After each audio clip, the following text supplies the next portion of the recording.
So guys I started my day with making to do list.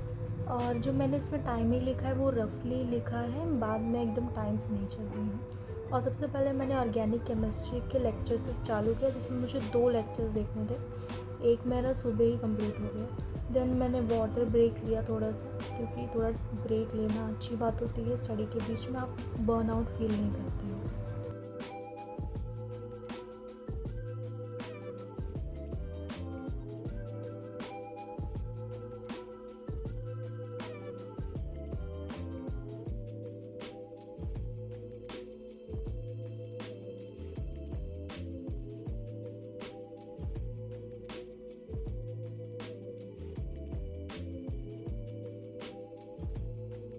So guys, यहाँ मैं reproductive health के questions लगा रही थी और अपनी मिस्टेक्स भी साथ साथ लिख रही थी, ताकि मैं उसको रिपीट ना करूँ।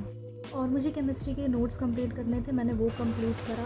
और फिर मुझे फिज़िक्स के कुछ मतलब जो भी करंट इलेक्ट्रिसिटी चैप्टर चल रहा है, तो उसके मैंने साथ साथ ही मैंने फार्मूला शीट बना ली है। एंड मैंने अपनी मिस्टेक्स लिखी और कुछ चीज़ें जो मैं चैप्टर से भूल जाती हूँ वो भी।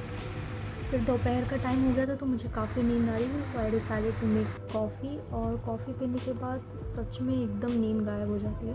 देन उसके बाद मैंने केमिस्ट्री का क्वेश्चन किया। अब आप समझ ही सकते हैं कि कॉफ़ी पीने के बाद मुझे कितनी एनर्जी है कि मैं केमिस्ट्री के क्वेश्चन सॉल्व कर रही थी। और यहाँ मैं सॉल्यूशंस के एनसीईआरटी के क्वेश्चन सॉल्व कर रही थी, क्योंकि हमारे स्कूल के एग्ज़ाम्स होने वाले हैं और ये उसमें आएगा। देन मुझे ह्यूमन रिप्रोडक्शन रिवाइज़ करना था, तो मैंने सोचा शॉर्ट नोट्स बना लेते हैं, लेकिन फिर मैं क्वेश्चंस करने बैठ गई। अगर आपको भी कोई चैप्टर रिवाइज़ करना है तो उसके टॉपिक वाइज क्वेश्चन लगा लीजिए, फिर आपको पता चल जाएगा कि आपको क्या आता है क्या नहीं आता है। यहाँ पे मैं वही कर रही थी और अपनी मिस्टेक्स और जो भूल गई थी वो लिख रही थी।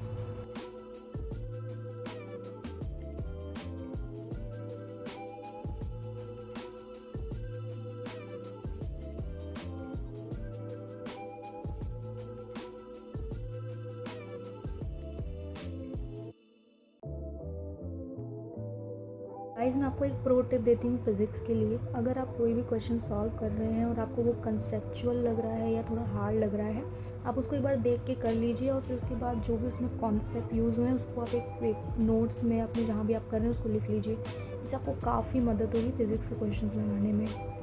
इसके बाद मैं बॉटनी की एनसीईआरटी रीडिंग करने बैठ गई, लेकिन मेरे इतना नींद आ रहा था, तो मैंने सोचा जूलॉजी का एक लेक्चर कंप्लीट कर देते हैं। एंड इसी के साथ हमारा 8 आवर स्टडी चैलेंज का डे 1 होता है complete. If you are also studying, comment day 1 done. See you tomorrow. Thanks for watching.